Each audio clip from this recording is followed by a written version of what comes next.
আজকে আমার ওদের মতো ক্যাডার বাহিনী নাই বলে, ওদের মতো সন্ত্রাস বাহিনী নাই বলে আজকে আমার বাসায় এই যে একটা তুচ্ছ ঘটনা নিয়ে, একটা যেমন বঞ্জমারে মারলো, এই বঞ্জমারে মারাটা নিয়ে তুচ্ছ ঘটনা নিয়ে আমার বাসায় এসে গুলি বর্ষণ, বাড়ি ভাঙচুর গুলো করে গেল।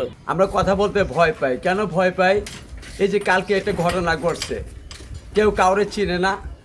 এখন যদি আমি রাস্তায় বাইরে এমন তো আমার একটা কিছু হয়ে যেত গা, তখন আমার সন্তান আমার আমার এই পরিবারবর্গ দেখতো কি, এই জন্যই কিন্তু আমরা বাড়িতে পারি নাই।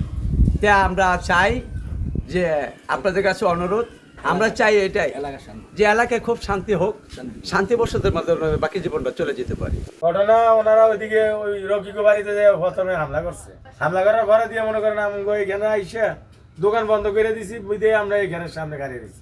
ছাত্রদল করি, এটা আপনারা সবাই জানেন। ছাত্রদল করার কারণে আমি 24-এর নির্বাচনের সময় প্রায় 2 মাস কারাবন্দি ছিলাম, এটা আপনারা সবাই জানেন।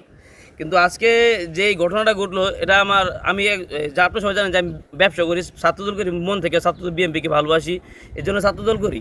তা ব্যবসা করে খাই। আজকে আমার ওদের মতো ক্যাডার বাহিনী নাই বলে, ওদের মতো সন্ত্রাস বাহিনী নাই বলে আজকে আমার বাসায় এই যে একটা তুচ্ছ ঘটনা নিয়ে, একটা যেমন বঞ্জমারে মারলো, এই বঞ্জমারে মারাটা নিয়ে তুচ্ছ ঘটনা নিয়ে আমার বাসায় এসে গুলি বর্ষণ, বাড়ি ভাঙচুর, আমার এগুলো করে গেল। এখন আমি এটাই বলি যে সরকারের কাছে আমি এটা বিচার চাই, আমাদের এমপি মহোদয় দীপু ভূঁইয়া সাহেবের কাছে এগুলো আমি বিচার চাই।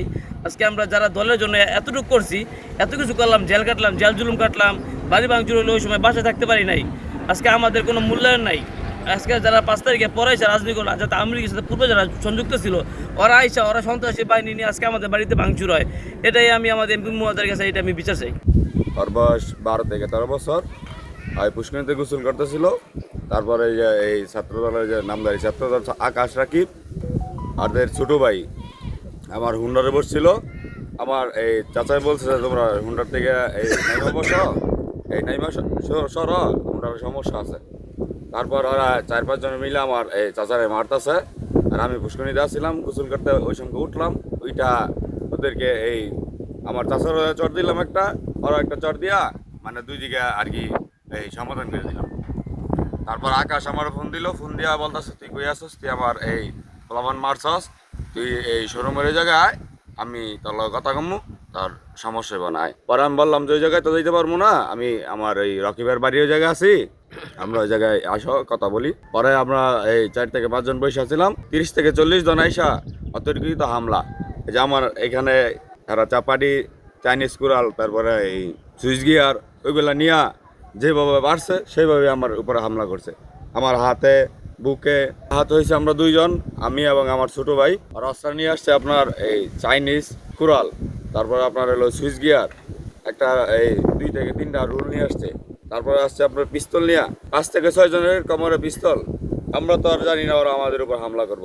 এখন আমরা চাই এই সন্ত্রাস বাহিনীর আইনের কাছে আমরা একটাই দাবি, ওদের এই বিচার হোক। ব্যত্যয় ঘটে আমরা যথাযথ আইনি ব্যবস্থা গ্রহণ করি।